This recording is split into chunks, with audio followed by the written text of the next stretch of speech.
ChelseaFace again. I'm excited to bring you my top 5 manga of 2024. So if you're anxious to see what manga I put at the very top of my list for this year out of everything that I read, here's the cream of the crop from my opinion. So hope you enjoy.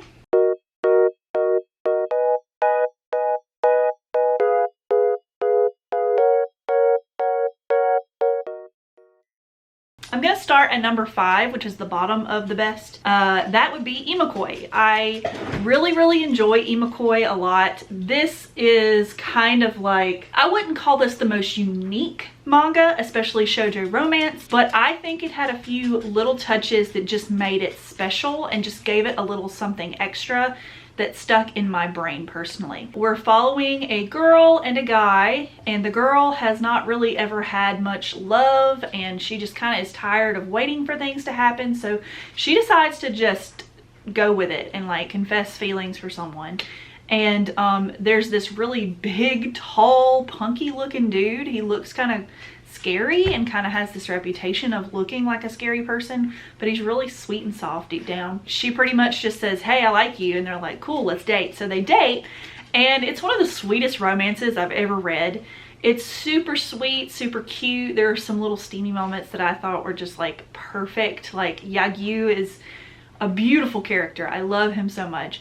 And then towards the end of the series, like the last 3, maybe 4 volumes, we're getting more of a different relationship, which are friends of the main couple. So it's kind of like not spending too much time on Yagyu and the girl. I've already forgotten her name, Miyuki or something. But I really love their dynamic, and then the dynamic of the couple that is brought in later. They're totally different personalities.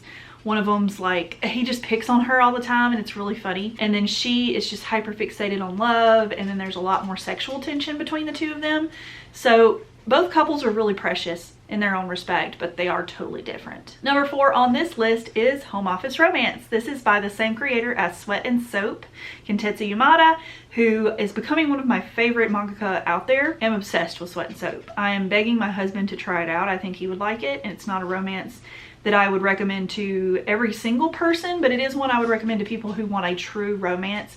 Once you get past the beginning, which is kind of smexy stuff, it really does turn into just a genuinely realistic portrayal of a couple who fall in love with each other and want to have a future together.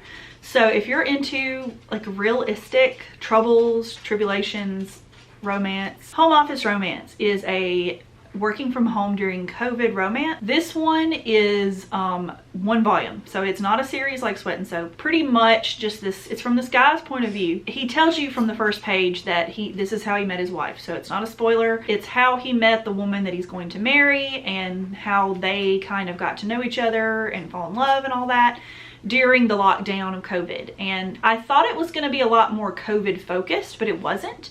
So I guess that was refreshing because I didn't know how they would fit all of that into 1 volume. It turned out being just a really sweet little one-shot, and I really wish this had been a full-length series because I would have read the absolute hell out of it. It's so cute, y'all. I like reading from the guy's perspective in romance manga when it's done well, and I think that Kentetsu Yamada does a really good job of that. So I highly recommend you check this one out, especially if you want to try some of their works and you aren't sure if you want to pick up Sweat and Soap. I think this is a good little dose of their writing, so I highly recommend it. It's one of my favorites now. Number 3 on my top for 2024 is Kimi ni Todoke.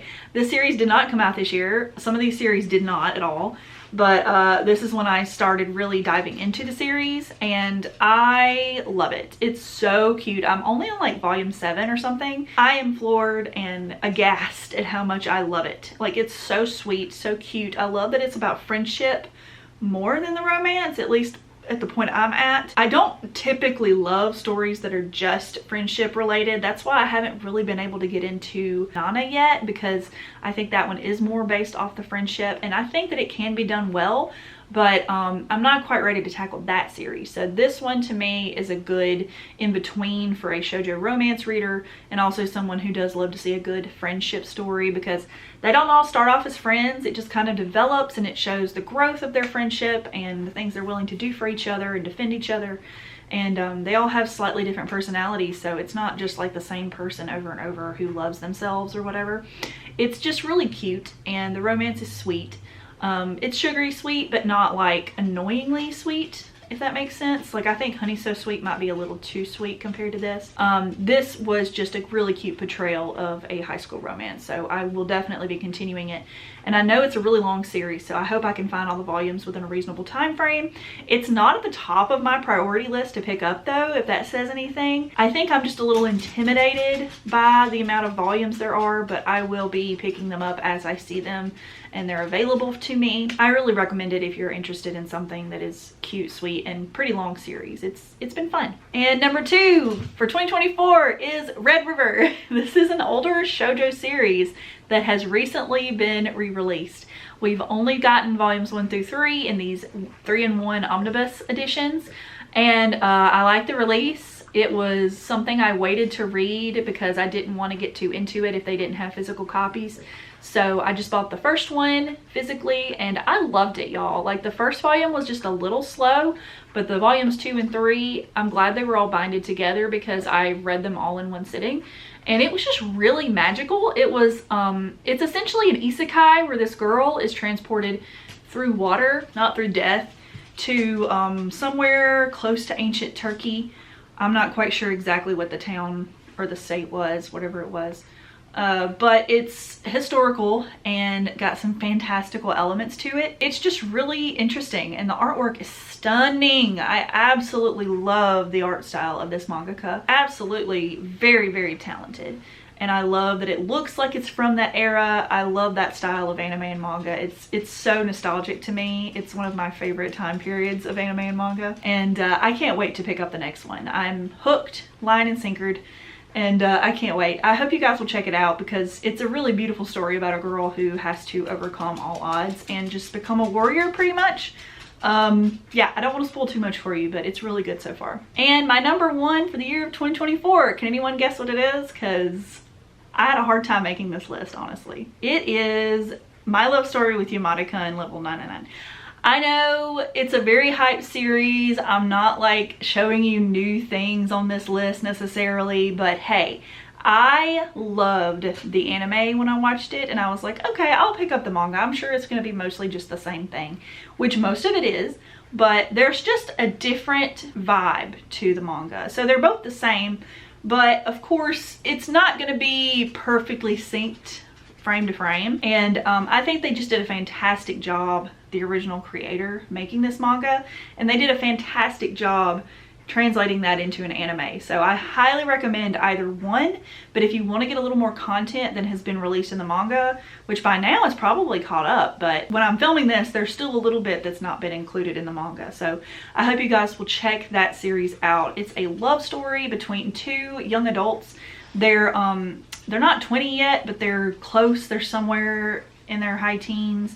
I'm not quite sure if it's 18 or 19 or 17, but they're within a decent age of each other, and the girl is down on her luck. She lost this guy she was dating and really liked him, and so she's really depressed about it. So she's just trying to get advice on how to recover or how to get him back. And then she meets this other guy named Yamada, who is a pro gamer, and he streams his games. He's a first-person shooter kind of gamer.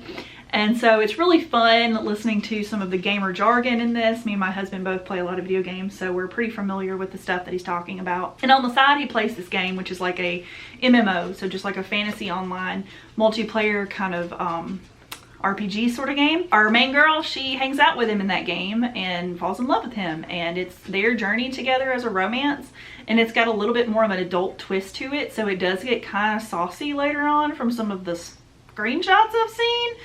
But I can't wait for that. I absolutely love both of these characters, and Yamada is, I love him so much. And I just love that it's about video games and that it's stuff that I can understand and relate to. So that's why this one gets the top spot for me this year, but I can promise you all of the ones on this list could make number 1.